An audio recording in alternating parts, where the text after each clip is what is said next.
Hello, good morning, and a warm welcome to this Digit Leader Virtual Summit 2020. I'm Mark Stephen. I'm going to be trying to chair today's event. This is Digit's second virtual event and the fourth annual Digit Leaders Summit. If you are going to be tweeting about this at any stage, use the hashtag Digit Leaders if you wouldn't mind, please. Now, the Digit team have been working really hard over the last 5 weeks to transfer as much of the value as they can from the physical events into this virtual environment. They've got presentations, we've got discussions today, we've even got networking via live chat facilities. You can also meet solution providers from across the supply chain in a virtual exhibition area. Inevitably, there's going to be a number of competitions and prizes on offer. We've got a leaderboard to show you how you're getting on. Just click on the leaderboard icon in the lobby to get involved. They're giving away prizes at the booths, the exhibitors, including iPads, Nintendo Switches, Lego, and Amazon vouchers. From past experience, it's the Lego that people get really excited about. Take the time, if you can, to explore the platform and just engage with the sponsors and make the time to chat with your peers throughout the day. The conference sessions are going to be run through a series of webinars. If you'd like to access the sessions, just navigate to the auditorium page and click the session you wish to attend, or select the hyperlink located in the pop-up boxes immediately prior to main sessions. Now, before we get started with today proper, I don't have to do safety announcements or anything because it is a virtual environment. No doubt you're safe at home, but I'm just going to flag up some of the forthcoming events which are already being planned. These are all virtual conferences. Intelligent Automation on the 27th of August, FinTech on the 29th of September, and Digital Transformation on the 28th of October. And just to remind you, it will all be online. Now, obviously, the pandemic hasn't gone away, despite what some sectors of government are saying. We still have to find protocols, patches, fixes to work around living along with and beside it. Certainly, my experience has been a real kick up the backside in terms of creativity and innovation. People aren't just finding solutions, they're finding solutions very quickly and they're implementing those solutions very quickly. So that's really what we're going to be talking about in this first session. And we're going to kick off with a ministerial address. It's on video, but we are joined now by Kate Forbes, who's the Scottish Government's Cabinet Secretary for Finance. This is her presentation.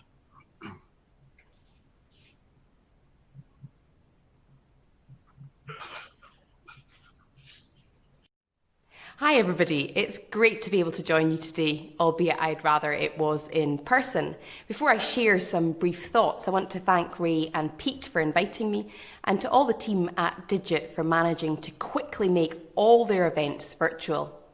I also want to congratulate them as I hear that delegate numbers are up 50%. Today's event comes at a time when the tech sector has never been so important. It's important for our health, for our economy, and for our environment. In fact, it's only 19 months since I spoke at the inaugural Expo Digit, and I remember claiming we were living through an era of major change. Well, those good old days of 2018 feel quite mundane by comparison. In the last few months, the pace of digital transformation has been staggering. We've been forced to get things done in months that would have previously taken years, but we didn't have a choice. And over the coming next weeks and months, we do have choices to make. And like me, I'm sure you have all had conversations with colleagues, friends and family about the need to do things differently, about how we should take advantage of this moment to reposition our economy, to make ours a fairer society. I absolutely agree with those that think we must do things differently. But to get to a different place, we need to choose a different path. And I think that involves increased levels of government intervention. And crucially, it will need businesses and government working together more closely than ever. My view is that we need everybody to play their part. Your company and the tech sector, along with all the other sectors, need to be part of a national endeavour. In fact, the tech sector has been leading the charge in the wake of the pandemic, with many examples of the sector's creativity and talent being applied to create solutions at breathtaking speed. The Scottish Tech Army is a great example of that. In just over a month, over 700 of you have brought a huge wealth of talent to support businesses during the crisis, businesses that really needed support. And that's absolutely incredible and just highlights the collaborative nature of Scotland's tech sector. I'm determined to build on the sector's incredible innovation, its inspiring leaders and its entrepreneurial spirit. We want Scotland to have a truly world-leading tech ecosystem, and that's precisely why I asked Mark Logan to review the tech startup ecosystem and to make recommendations on how we can best harness this incredible talent and potential. I've said this a lot in recent weeks. In 10 years' time, I want us to look back on this point and see that the decisions made now have made the difference we wanted. It's all about choices. And I'm absolutely clear that what will move us forward is leadership and innovation, the key themes for today's event. Technology will shape the type of economy we have and the type of society we become. But it's never been and won't be about just what government says and does.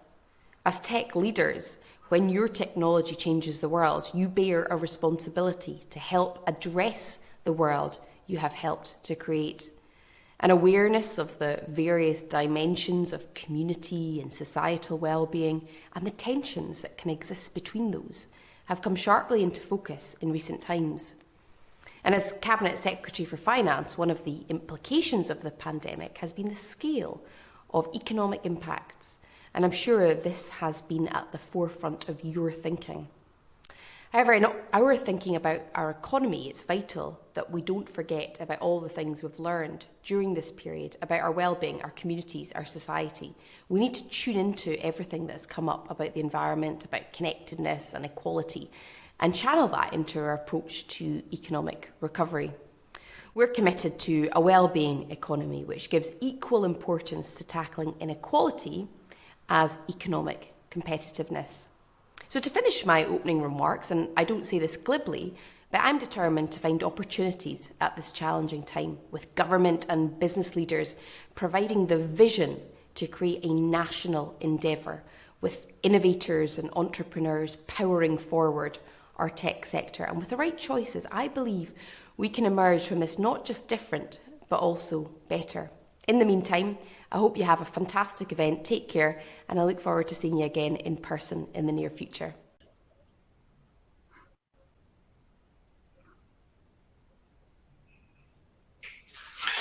That's Kate Forbes, the MSP, the Scottish Government's Cabinet Secretary for Finance.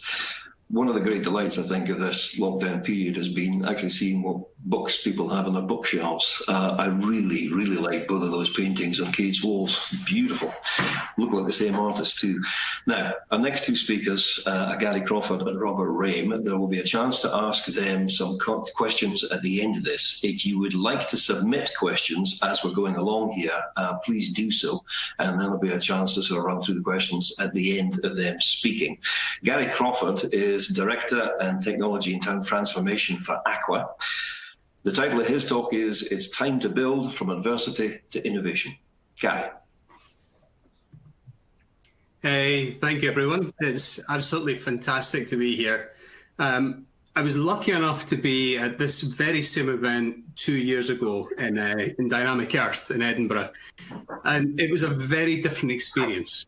I'm currently living and working in Sweden, so I'd flown in quite early. I got to the conference, met with so many old friends and met new friends and networked with lots of people.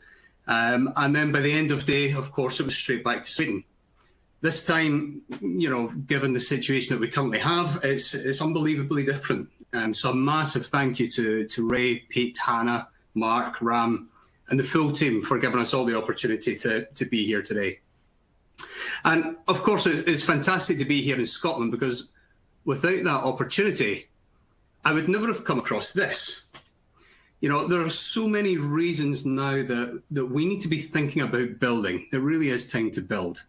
And I was out walking with my family around Arthur's Seat and coming back along London Road, and I discovered this, and I thought this is a fantastic piece of graffiti. It really captures some of the feeling and sentiment that's going on just now. So, of course, I'm running all over the very empty roads in order to try and get a camera shot for this presentation. And my daughter, my oldest daughter, who's 9 years old, I'm mostly educated in Sweden now. We've been across there for 5 years.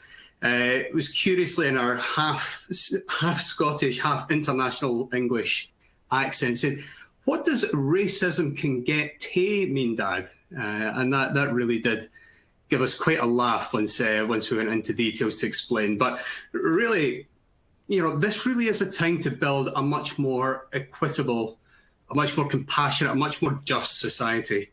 Really, we all need to be thinking, and people taking to the streets in recent weeks are demonstrating this and really, driving towards this. We need to think about social justice and economic justice for everyone.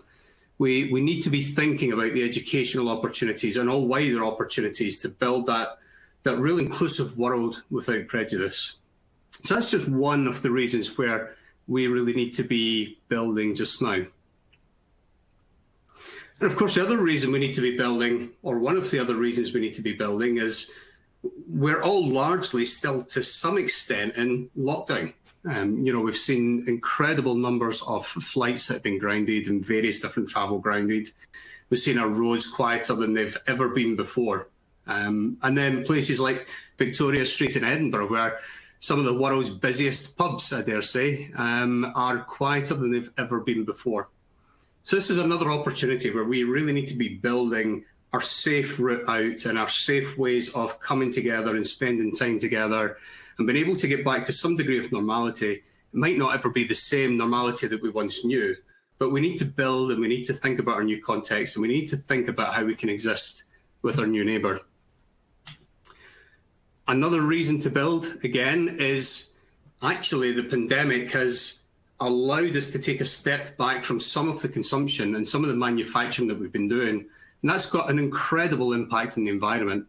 These scenes here that you can see from New Delhi, it really does show the impact of us stepping back and how the environment is able to rebound.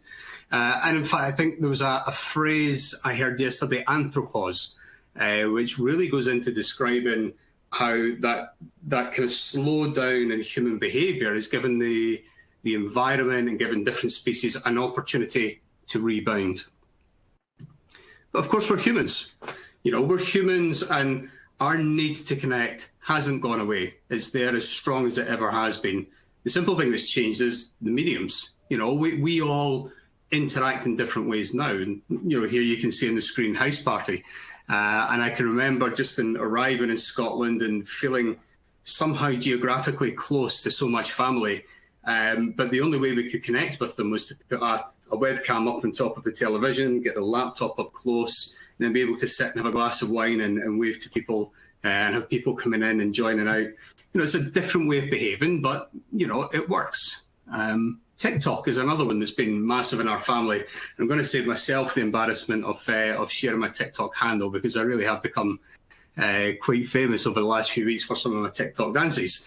But I'll keep that one separate. But then you look at Google Classroom as well. And my daughter's using OutSchool as an opportunity to find educational opportunities and to connect with other people her own age and find different ways of interacting and continuing to have that close link with people.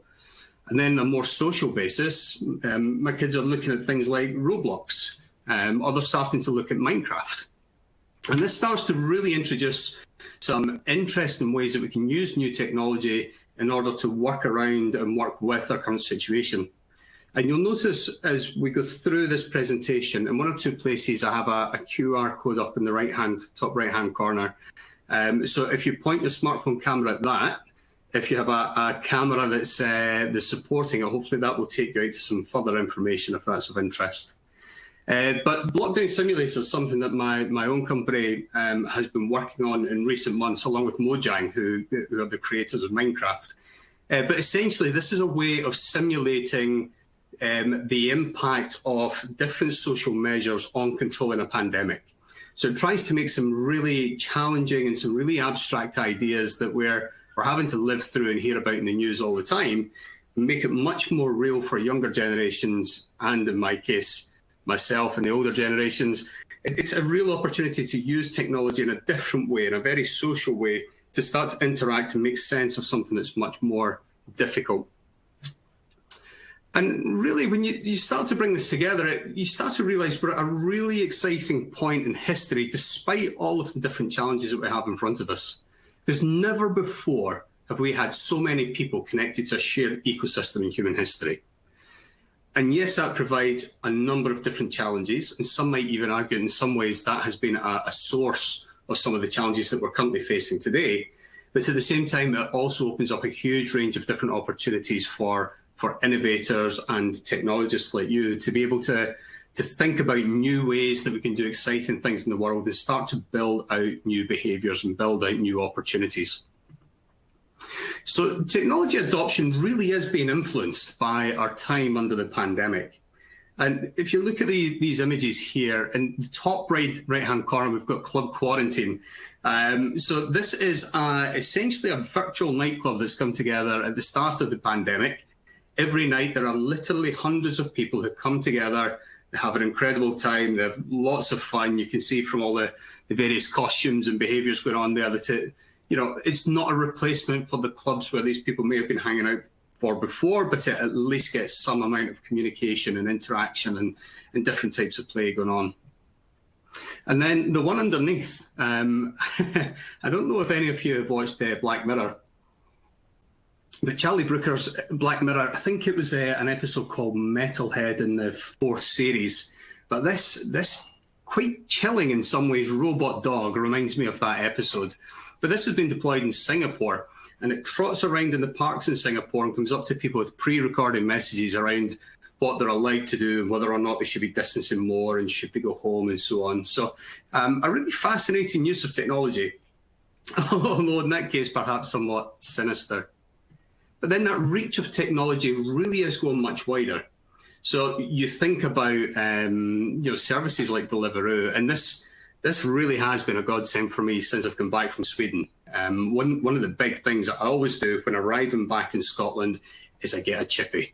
It's the first thing I have to do. Jumbo haggis supper, a pickle, some salt and sauce, bit of vinegar, absolutely wonderful. And I was terrified that wasn't going to be an option given all of the controls are in place in lockdown. But thanks to services like Deliveroo and some of those digitally native models, you think about e-commerce and being able to get deliveries right to your door, or being able to do your shopping and get your groceries to your door, or some of those digital native models really are making a massive difference to society right now and allowing people to keep fed, keep supplied, and to do different interesting things over the course of the pandemic.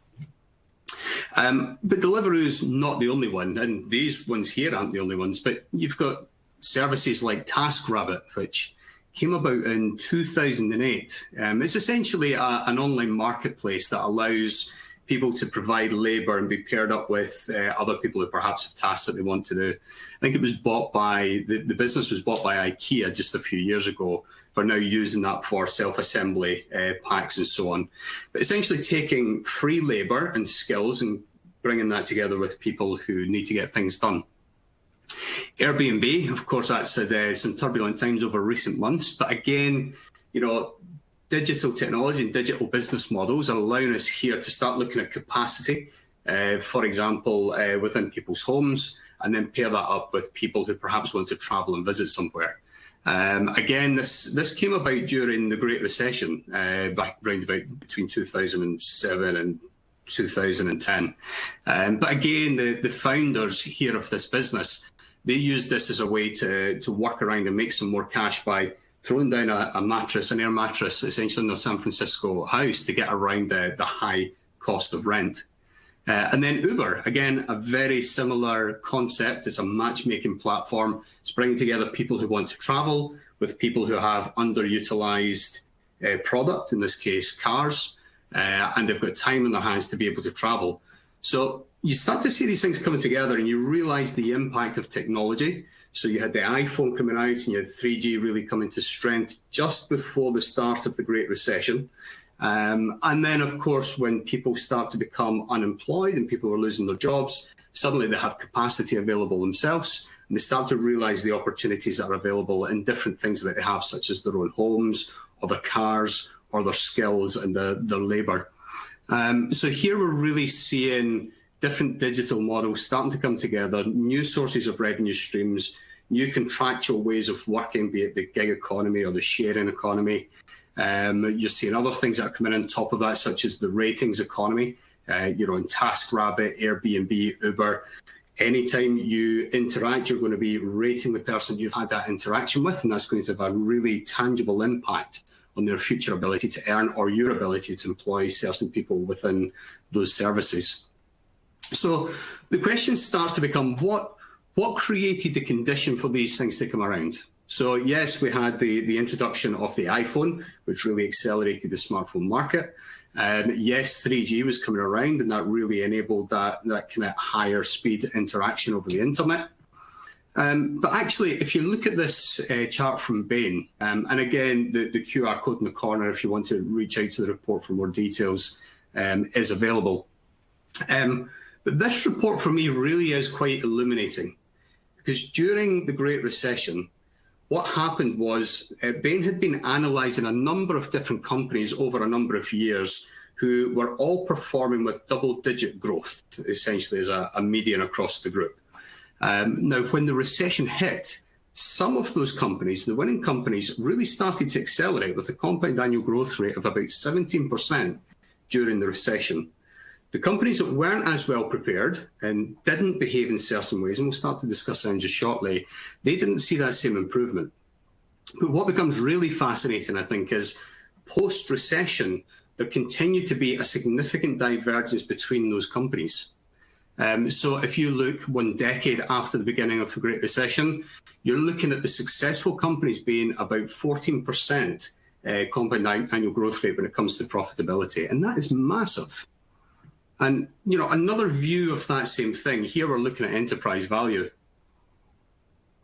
But again, you can see that the companies are starting off in that same position and then really diverging to the point where by 2017, the successful companies, the winning companies, they were 3 times more valuable, according to enterprise value figures, than their competitors in that moment. And that's massive. If you look at the companies that Bain was analysing at the time, that equates to something like $6 billion more valuable. So the question starts to become, what did these businesses do in order to be so successful in an economic downturn?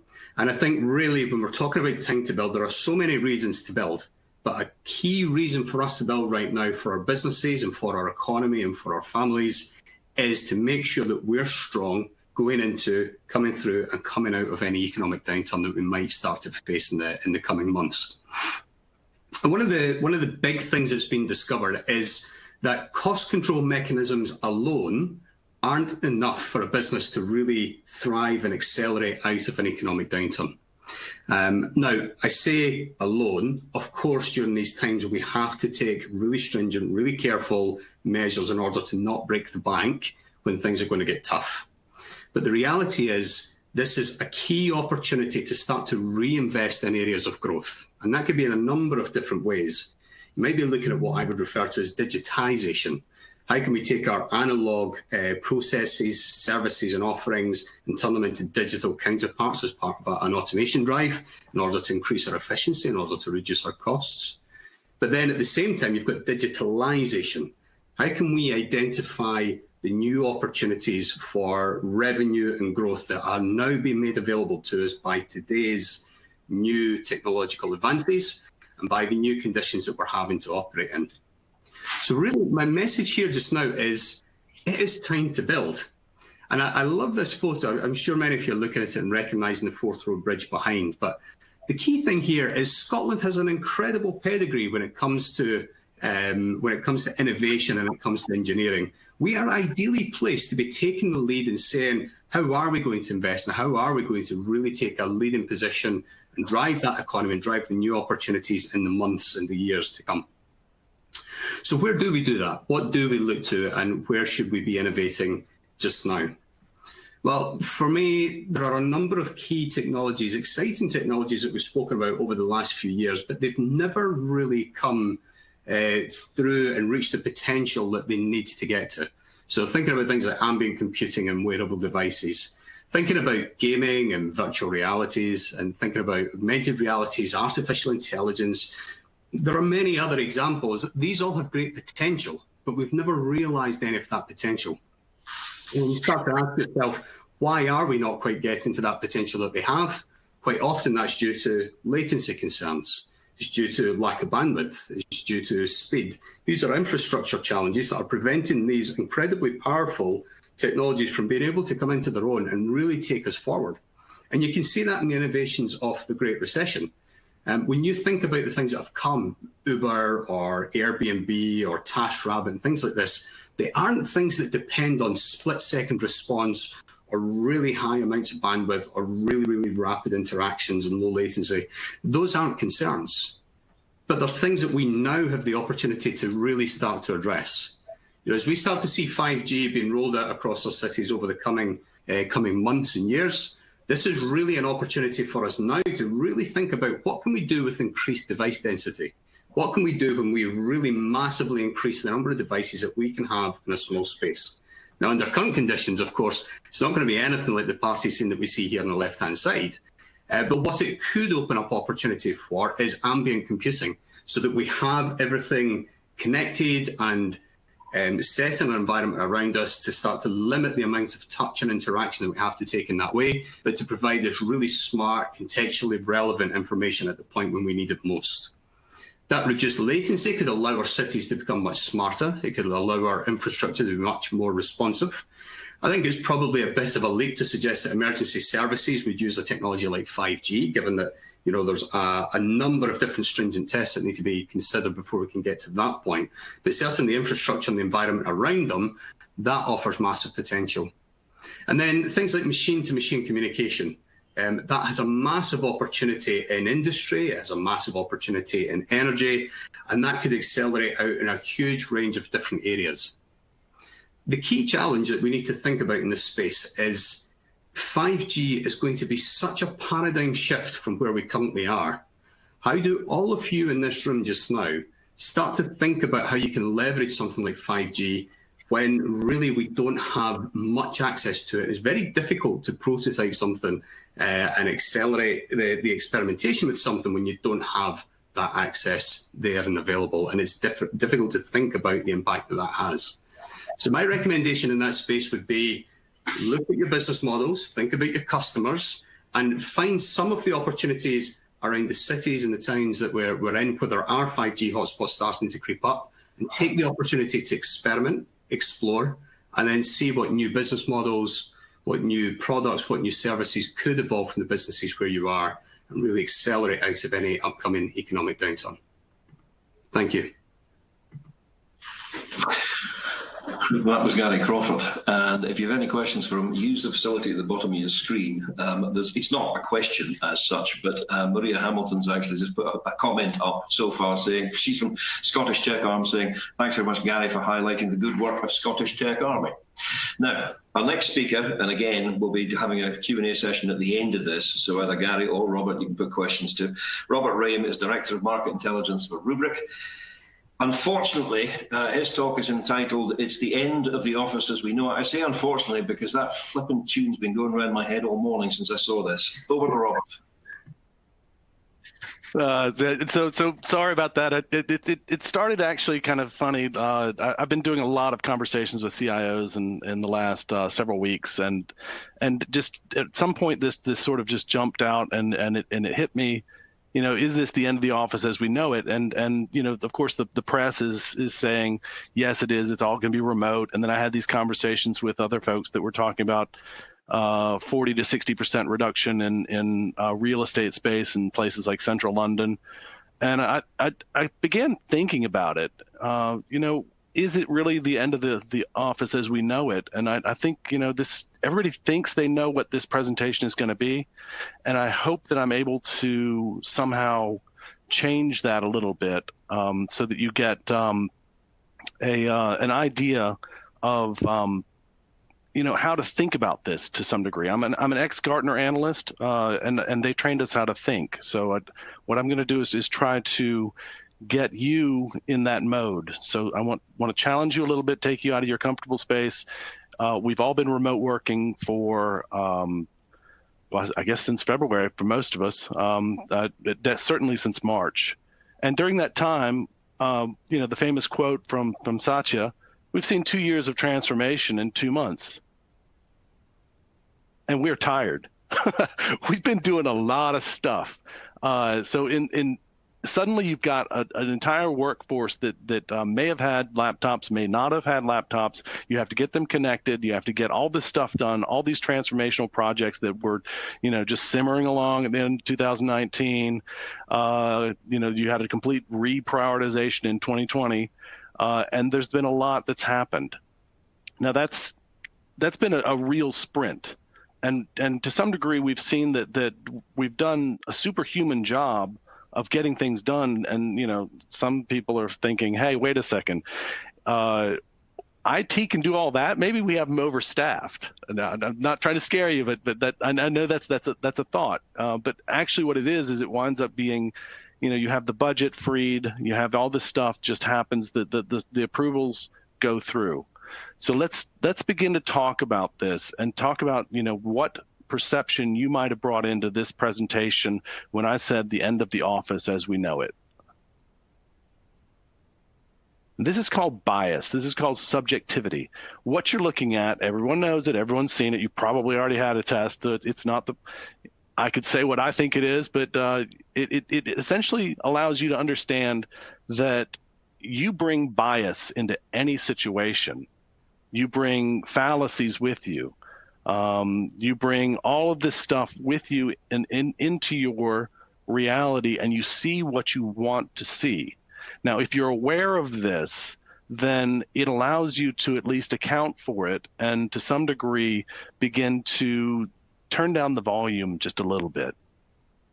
So the thing here is it's bias, fallacies, and superforecasting. Superforecasting is an actual skill you can learn. It's where you basically you incorporate the new data as things move. You adjust your assumptions. You change your prediction by a percentage. You narrow down your prediction so that you have a more accurate range, and you essentially over time increase your accuracy. So some of the things that they trained us at Gartner was the proximity to a problem actually makes you think that it's going to happen faster. So I've got proximity on the left-hand side and speed on the right. So what is the outcome bias? What do you think this is going to be? Do you think this is going to be the end of the office? Are you anchoring to the past? Are you using some sort of data, some sort of survey that's confirming your bias? It's a confirmation bias, seeking out people that are going to say the same thing and say yes. So we've all done surveys for wellness and everything else, and how do you feel coming back to the office, and all this other stuff. But what I'm saying is that you're very close to the problem, and you need to be aware that you step back and understand that your thinking might be biased by that. So the next is really, how soon is this going to happen? You've got a lot of investment that you've made. You're in this world. Of course, we were able to do this transformation very quickly. However, a lot of times we chose speed over security. The next is how long it's going to take, and there's two laws here that Gary and I were talking about. One is Hofstadter's law, and which is basically any project is going to take longer than you anticipated. Taking into account Hofstadter's law, and Parkinson's is the one where the cat fills up the box, so to speak, or the goldfish fills up the bowl. You're always going to have a project that lasts just as long as the time that you have. So what I'm saying here is for the next couple slides, I want you to just kind of take that in, and actually this is something I want you to take away, is leverage external cross-validation to prevent the bias that you bring with you into the situation. So here's our first Rorschach test. Now, what does everybody see, especially the CFO? Okay, we see a building. This is the subjectivity test or objectivity test. But you also see a lot of parking spaces that are empty, and naturally, you see inside of it that there's probably nobody there. What they're going to see is they don't get their avocado toast. They don't get their coffee in the morning. They don't see each other. They may not be driving there. The CFO, of course, is seeing a massive waste in expenditure for empty real estate, and perhaps even an opportunity to cut that. As Gary just said, you're not necessarily going to save the company with austerity measures alone. In fact, one of the things that I noticed when I was looking at the CIO survey data is that the people that did not invest in their infrastructure tended to be lower on the maturity scale in terms of IT. So they didn't, they allowed things to get older and then become legacy. So what I bet everybody in the room is seeing, because we're all we're all technologists that deal with business. We're embedded in the business, hopefully. What everybody else sees is this, and that's the other thing. I was going to do the end of the data center as we know it, but what you see is a fortune in existing investment, and I know that cloud journeys have accelerated rather rapidly, but the skills haven't necessarily matched that. But also take a step back. One of the reasons why I started thinking about this was that budgets are out of alignment with the hybrid workplace needs. Suddenly you've got a high performance environment, which is why you built it, so you could have control over it, that you're accessing over the mercy of VPN, VDI, and your employees' DSL that they're sharing with their kids. So what you're looking at now is anything potentially that you're putting into these racks as next year's legacy debt. So the question is, do you accelerate, or do you begin to get rid of this stuff on-prem? What's your savings potential there? Does a data center even make sense anymore? And to some degree, one of the things that I've been saying for several years now is that it's better to focus on your differentiation, your application development, how embedded you are with the business, than to worry about the infrastructure. Now, that's kind of scary when I'm talking to IT people. They're like, oh, wait a second, you're going to put me out of a job. But actually, if you're doing it right, you should be working with the business very well to make them more productive, transform their departments, and to some degree that's very much a conspiratorial type thing. You find someone who can help you in the business, you deliver a transformational project for them, and then you use that as marketing to some degree. And then you repeat this over time, and eventually you begin to get a name for yourself, and people realize what kind of changes you can make. So what we've got here as a kind of framed is we've got a very much an uncertain future. We've got the hybrid workplace on one side and the hybrid cloud on the other, which has been sort of moving along at an acceptable pace. And to some degree, regulators are just not going to turn their heads forever. It depends on what company I'm talking to. All of you probably have different requirements.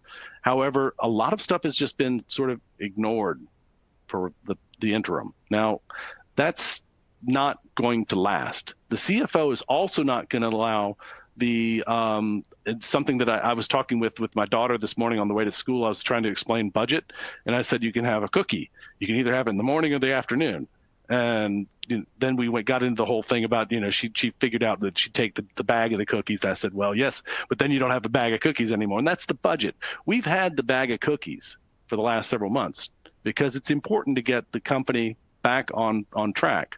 But what we've been doing is we've been actually accessing a legacy infrastructure via VPN and VDI. We've been deploying cloud and SaaS. So that these are things that we can access from anywhere, but how do we secure them? Do you have Okta? Do you have some way to have a catalog of SaaS applications with single sign-on? Are you securing the endpoints? Do you have physical security? Banks and broker traders, people that work in secure environments, they have to have physical security for their remote workplace. And most importantly, how do you maintain productivity for the long haul? So that's something that I'll touch on later a couple times. So the hybrid cloud, what mix is this? How do you anticipate what it is? And when does all this happen? There's something called return to the norm. Gary and I were talking before, and he called it return to the median. I think that's actually the better term, but that's the return to the norm is what's in Superforecasting.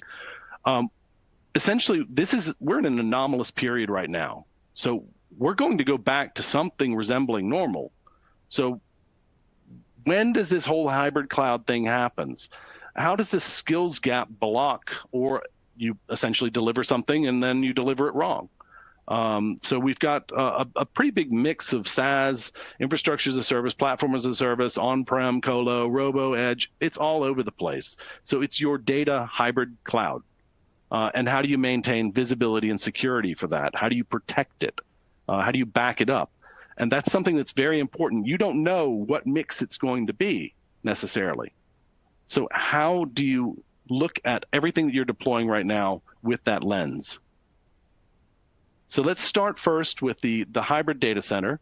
There's the natural, electrical advantages that you've got, and that's something it's within the racks themselves, but plus also the internet uplink, rack space constraints, the refresh hamster wheel.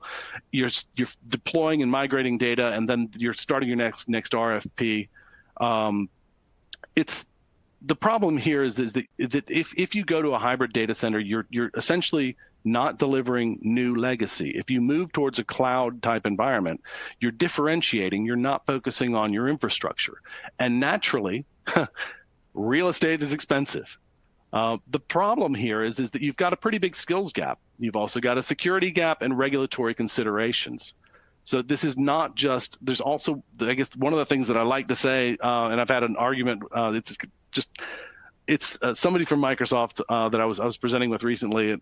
I always say lift and shift is bad. So cloud is not just a hypervisor in the sky. You don't just take a workload and throw it up there. You're going to have to re-architect it, refactor it, and reimagine it. Or 18 months later, you're going to be in a situation where you're going to have to go through that process, and it's going to be very expensive, because if you get it wrong, your TCO is going to be high.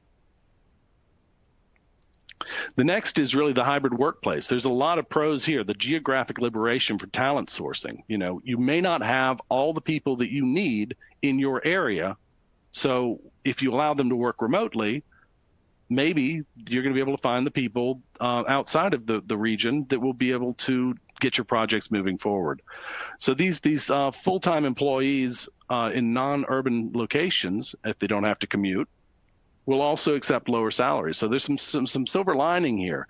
The stuff that I'm hearing is between, I tried bringing it in a little closer, but 30 to 50 reduction in on-prem space. It can be higher, it can be lower, but it also brings you, having this reduction, gives you resilience for the second wave and a lot higher job satisfaction, because people aren't spending 2.5 hours, 3 hours a day commuting.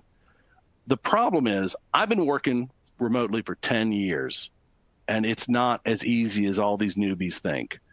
There's a lot of isolation things.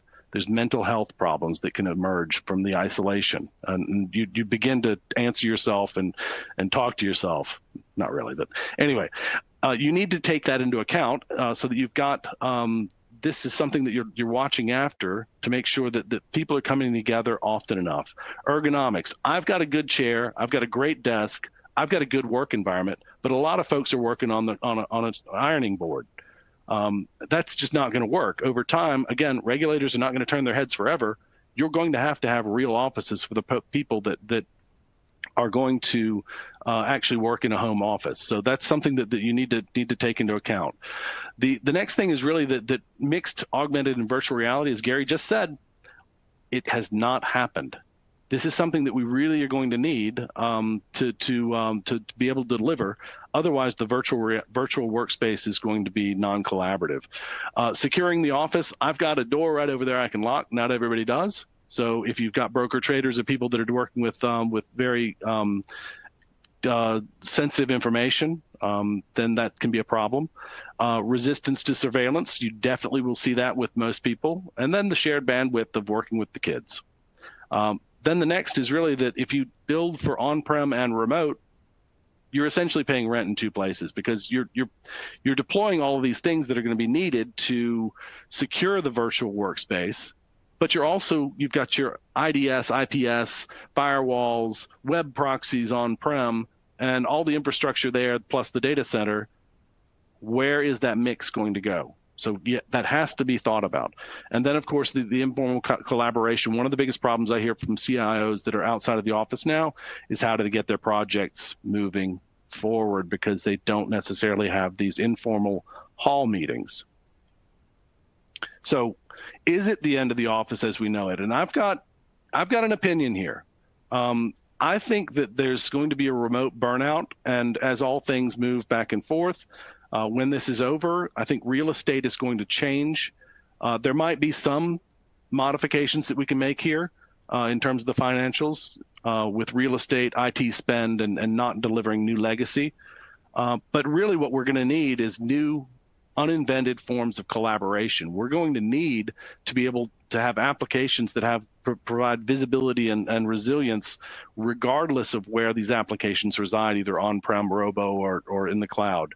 And we also, something I think that folks ought to be doing if you're considering going to a more remote workforce is look at some of the open source communities, people that never ever meet, and how they are effective. And then the next thing really is look at your applications and your IT delivery model, because performance is very important here. You need to be able to get away from focusing on the infrastructure to some degree, to a large degree actually. So maybe this is the death of the data center, and looking at the applications and services that you're delivering to transform the organization and bring you forward. So with that, I'd like to, I guess, go back to the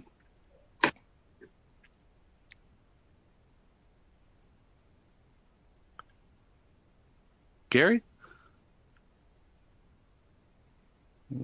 I think Gary's muted.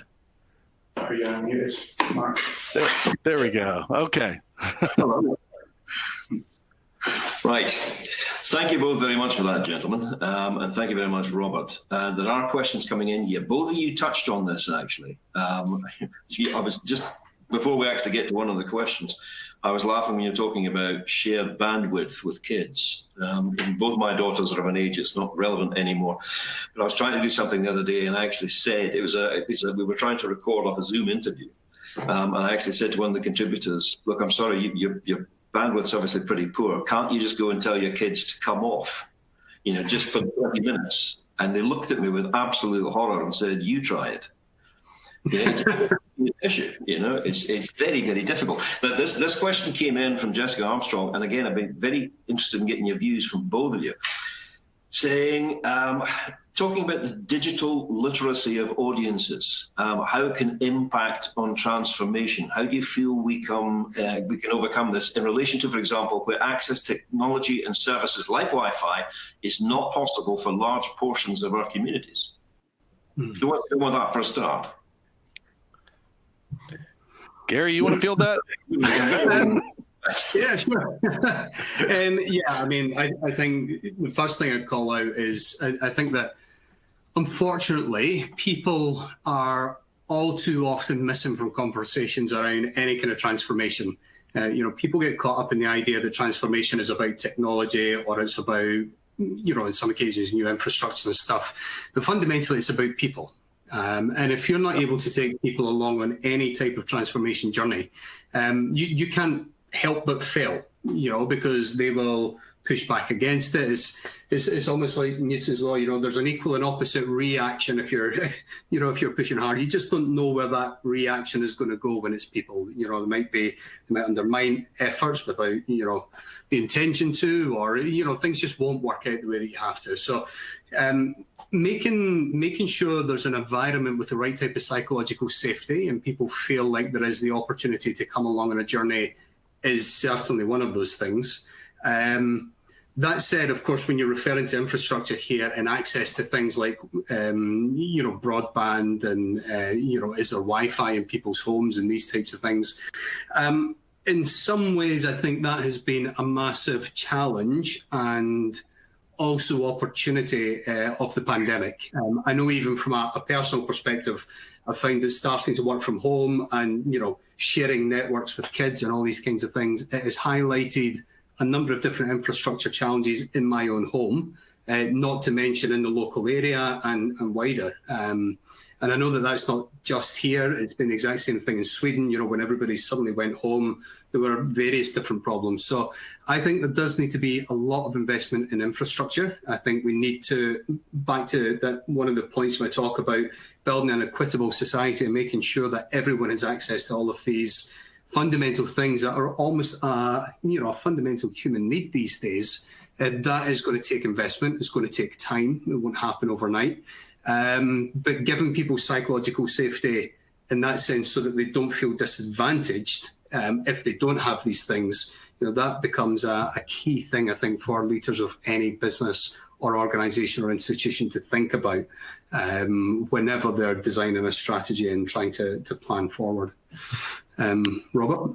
Yeah, so Gary is not an IT person. He's a business person, and I think that's something where we see very much eye to eye.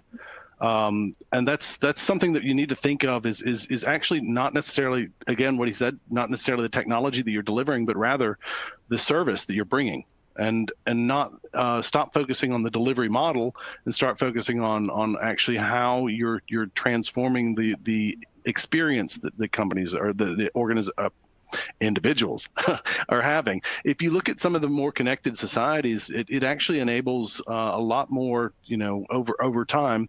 South Korea has a large number of connected people. So getting that infrastructure in place, and in this case, if there's not enough connected people, then 5G will enable that to some degree. So that's going to be a possibility for a technological leapfrog. Who should be tasked with providing this, greater equitable coverage? Because if we look at the current situation, we've got an effective monopoly. There's a lot of copper out there at the moment, and it simply hasn't been run out, to rural, remote communities, all that kind of thing. There are serious disadvantaged areas out there. So if it is, to use your term, a fundamental human need, Gary, who should be doing that? Should the state be doing it? Yeah, I think that is a great question, Mark. And I think this is, especially when you start to look at 5G, that next generation of telecommunications technology that's going to come through, the same business models aren't going to support 5G coming out en masse. So there has to be fundamental changes. And I think it would be fair to say that we really haven't gotten completely to the bottom of where are all of these advantages going to be held, where is the commercial value, where should the investment come from? Some of that is inevitably going to be government, I think, but there has to be a huge amount of commercial input in that as well. But I think the commercial models behind this is something that's going to be a massive evolving area in the coming months and years. If you think about it, I'm just to hit this really quickly. If you think about it, here in Germany, for example, they've got rail lines that are not necessarily the most profitable lines to run, but they're mandated. They have to run them. So just a quick comment. Yes, there's going to be these rural areas that if you leave it to market economics, they're not going to want to connect. However, I think that same analogy works very well with the connectivity for buses and trains and things like that for public transport, and the advantages that brings for the overall county, for example. Just to chuck one idea in, the Faroe Islands, they gave their broadband contract to a commercial provider with the clear proviso that they had to connect up all the most remote communities first and then work back in towards where the money actually was. And it worked extremely well. Yeah. It's a very simple, clever idea. Dave Lynch says, I'm on the board of a charity who supports adults with learning needs. It's a challenge to get the organization to embrace new technology. We are in an active debate about simply shifting to Office 365 away from a hotspot solution we currently have. The real barrier to implementation appears to be a reluctance of the leadership to impose a new system on the staff on the front line. How do you actually deal with that kind of problem with leadership engagement? Yeah, so I can hit this really quickly. Without executive sponsorship and no willingness in the business, then the only way to do it is what I was saying before in my presentation is find a conspiratorial way. And that's find maybe it's not Office 365, but to demonstrate success with one particular thing and then point to that as being a success metric. I think that's something that Gary and I were talking a little bit about that, and he takes that approach as well. And a lot of the folks that I've talked with, CDOs and CIOs over the last months, they've gotten the mandate, make it work. But if you don't have executive leadership buy-in, overcoming organizational resistance is a dysfunctional problem. I'm sorry to say that. There's a comment here from Richard Bradley saying, kids, exclamation mark. They're circa 30 years old and came from London to Scotland like evacuees 3 days before lockdown. Working from home in a shared house in semi-rural Scotland is so much more effective than London flat. So we've 4 people sharing bandwidth to work and video conference at the same time. Fortunately, the infrastructure is holding up. But if we were in a part of the country served by a substandard service, things would be very different. Investment in our national digital infrastructure is so very important. And Craig Stevenson, here's a good question. Will 5G kill domestic fibre? Thoughts, gentlemen? Gary? I imagine the potential is there to do that, yes. If you're going to have that level of coverage, that, reduced latency, the speed, the bandwidth, the coverage for the device density, there starts to be a big question in my head as to why would we be wired? Yeah, definitely. Well, I might take a different point there because we had fiber drilled into our countryside here. I'm out in the middle of nowhere as well. I've got tractors and combines running up and down my street. But the long and short of it is they put all this fiber in, and I've still got a kilometer and a half of copper and it's 100 meters to the box. So I don't know how they pulled it through the ground, but the problem wasn't there. It's actually on the authentication servers, and I had outages that were just nightmares. And then you got to go back to the backbone. Does the backbone support it? So if you've got a massive pipe going to, something that it just like the goldfish thing, it always fills up. The backbone is going to be your limitation. So how are we going to get past that? I mean, we're going to ask Netflix to cut back to low quality again. So I mean, that's if we've got the capacity, we're going to use it, and that's the problem. So I don't know if fiber is going to be killed or not. I don't think so. I think a connection to the house is kind of nice, personally. Yeah, I mean, there might be a prioritization aspect of it where some things continue with fiber. I completely agree with Robert's point there that all we're going to do is grow to consume 5G as well. When you think about some of the use cases for 5G, I was speaking about really what we're saying with some of these things is the massive power of compute that's required for AR, VR, gaming, AI applications and stuff. It's difficult to have that reside in something so small sitting in your hand. So if you're able to reduce that latency so much, and you're able to have that speed and bandwidth there, then that compute can all happen in the cloud as if it is virtually within your hand. It's an imperceptible difference. The larger those bits of data that are trafficking back and forward, and the more chatty they become, of course, we will grow to consume that as well. I mean, one of the things that I do is that if I know that when I was having those problems with the authentication servers falling over and basically DNS and DHCP wasn't assigning an address to me, I would just use the 4G connection, the LTE connection. If I knew that I had to. I'm not using fiber just now. I'm relying on 4G. Awesome. So maybe it's bifurcating your network to having two different methods to access. Exactly. One is linked, and that's for the kids, for Minecraft and everything else. And then of course, if it can't fail, it's going to be 4G or 5G. What about the cultural issue? People have been working from home, and in a lot of cases they've been working from home extremely effectively. But you said yourself, Robert, that there is a fortune in existing investments. Now, that's a real driver for companies to want to return to the status quo, because otherwise that money's gone. Yeah, and that's something that you can't, and that's why I went into the whole thing about you have to look at the amount that you're investing, the amount of time that it's going to serve a useful purpose, and then actually understand that if you stop investing in that, it's going to become legacy very quickly. So it needs to be, in my opinion, a measured approach to this move. It can't just be like, okay, we're just going to move everything to the cloud, because 18 months later, the bill is going to be astounding. Lift and shift is a very, very, very bad way to move applications. But don't take any potential model off the table too soon. SaaS, lift and shift might have a place. And this is the application rationalization process that you go through.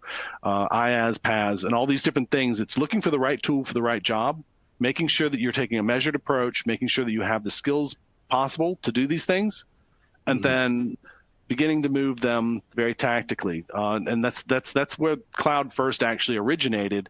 It was to look at it. It was in 2009 the term came up. First federal CIO in the United States, and of course then everybody got it wrong for the rest of the world, rest of time. They thought it was cloud only, and that's not the way it works. So cloud only is not what I'm trying to advocate here. I'm just saying you've got a fortune that's invested here. Maybe you don't need to be investing as much if that's not meeting your objectives given the hybrid workplace.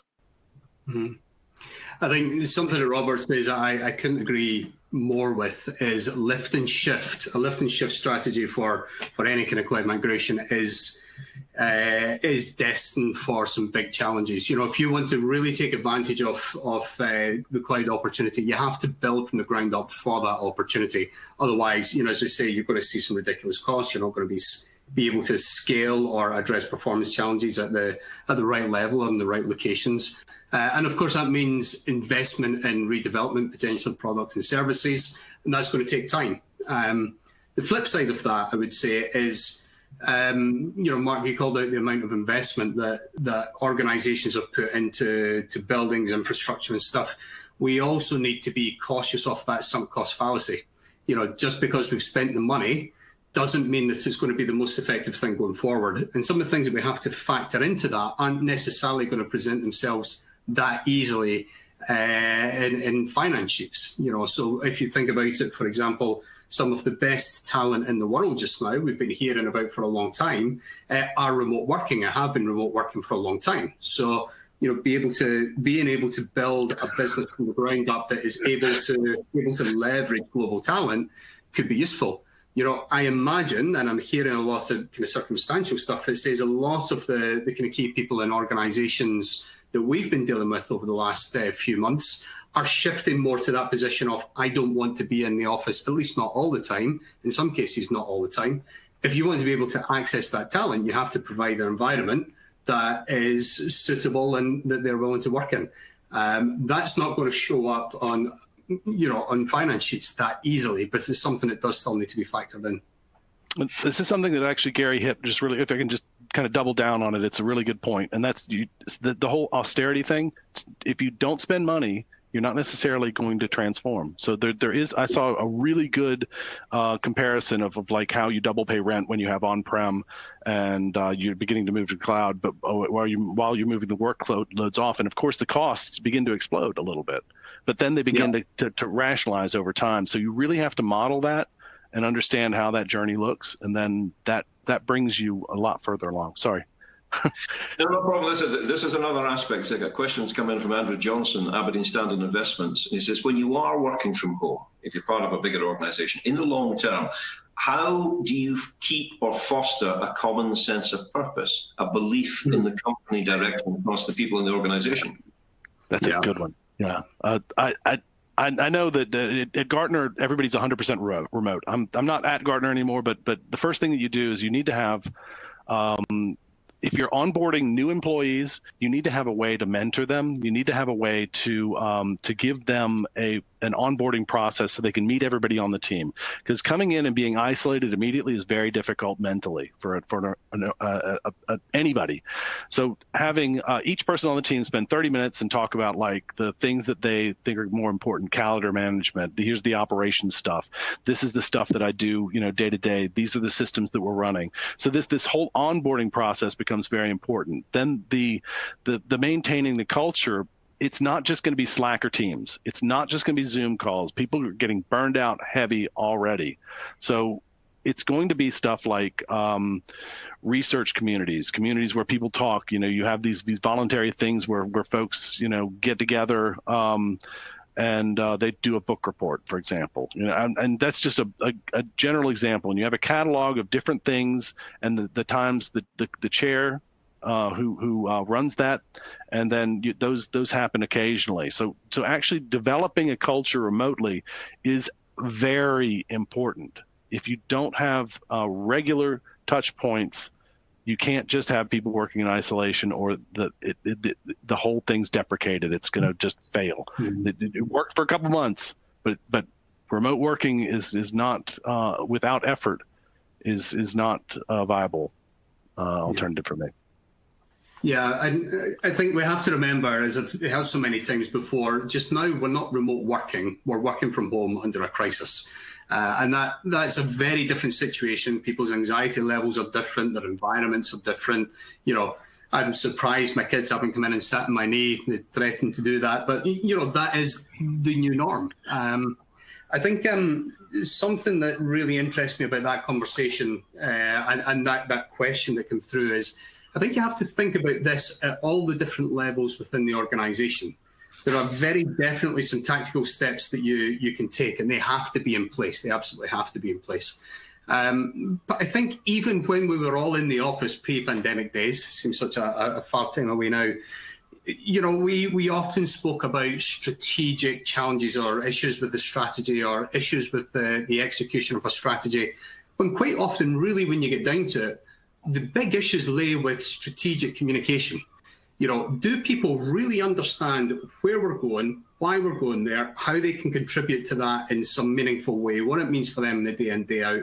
So, is there that real red thread that comes all the way through the organisation, and people deeply understand that collective idea of where we're going and how they're contributing, why it's important, and then, of course, building all of those different tactical things. I think the other thing that comes out for me in this is people are always really, really, really good at the things that they care about. So when you've got people co-located in an office and they're all pointing in the same direction, there's not a huge amount of room for manoeuvre, so people will, to more or less an extent, carry on with what they're doing. But when you start to give people more freedom, more flexibility because a context or an environment demands that, then you have to start thinking about your organisation, your structures, your motivating factors and everything from the perspective of how can I design this in a way so that people get to do the things that they really care about, they're really passionate about, because they will thump that home every time. You look at the open source movement where people are coming in and they're contributing the features, the capabilities, the skills that they care about. It's incredible. It really is self-organising. And I'm not advocating for a second that is the right model to move into our organisations. But I think we really do deeply need to think about how do we get people to contribute to the things that they care about so that they get out of bed with a purpose in the morning. They want to run headfirst into that challenge. They really want to smash it, and they understand how that relates all the way up to the most senior priorities within the organisation. Let me chuck something in here that might sound a bit jolly hockey sticks, a bit earnest. The physical aspect of this, because people time and time again are saying to me, I have spent all day sitting in front of a screen on Zoom calls, or whatever the hell it is. We run the risk of going from being Homo erectus to Homo sedens. We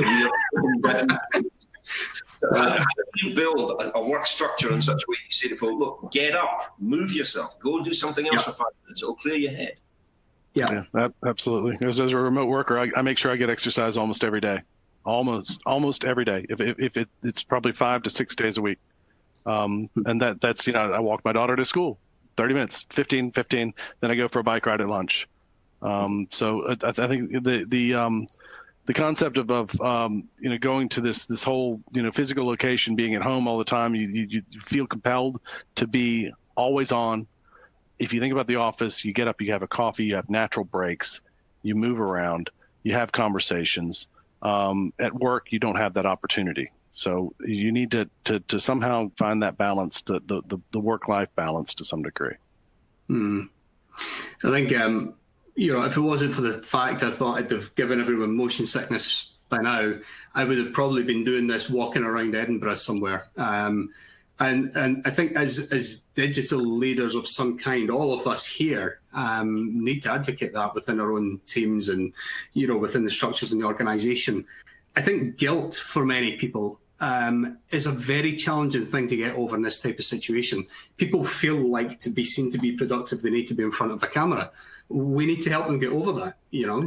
I'll take as many meetings as I can over the course of the day, out walking around, and you have to. And I encourage all of my teams and all of the people that I work with to be doing that as well. We don't need to be fixed to that camera.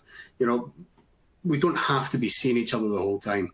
I think another thing is my brother-in-law, Paul Duffy, he mentioned this one to me, and I think it's fantastic. Every working morning for him, when he gets up, he's going to kill me if he knows I've said this publicly, but every morning he gets up and he walks to the bus stop as if he's going to work, like he always does. He gets there, he comes back, and then he starts his working day. At the end of the day, he gets up, he walks to the bus stop, he walks back, and that's his day done.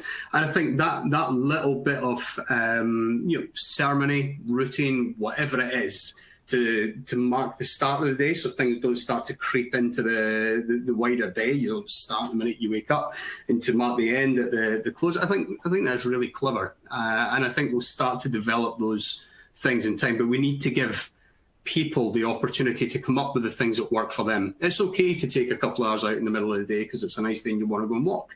If you're going to come back and smash something later in the day, you might not do that if you're in the office. Yeah, decompression time. That's something that I think is very important. So the other thing that if I can just give you a quick recommendation is as opposed to doing 30-minute meetings or 40 or 50 or 1 hour meetings, do 20-minute meetings or 45-minute meetings. And then make sure that since everybody's remote, meeting minutes become extremely important. Having these deliverables, having these takeaways, and give people the time they need to in between meetings, so you're not going back to back to back to back to back and never actually getting anything done because you don't remember what you said you were going to do. So that's the reason why I would say, give yourself end meetings at odd times, and you can just type it into the invite. 50-minute meetings, 20-minute meetings, 25-minute meetings, just whatever weird shaped stuff that gives people natural breaks so they're not going back to back. Nothing less effective than back-to-back meetings all day. Yeah. I'm going to leave you with one. It's a lockdown life hack that I heard the other day from a friend of mine. He'd been on a meeting for 3 hours on Zoom, and it was late afternoon, and it was a warm day, and his wife brought him a gin and tonic in a coffee mug. Now, that woman is a pearl without price. Well, that's a straight vodka. Gary, thank you very much. An absolute pleasure. Thank you. Cheers. Have a great conference, y'all. Bye-bye. Thank you. Cheers. We're going to take a 50-minute break now. The next session is actually going to be starting at 10:30, but I hope you enjoyed that and got something out of it. Thank you.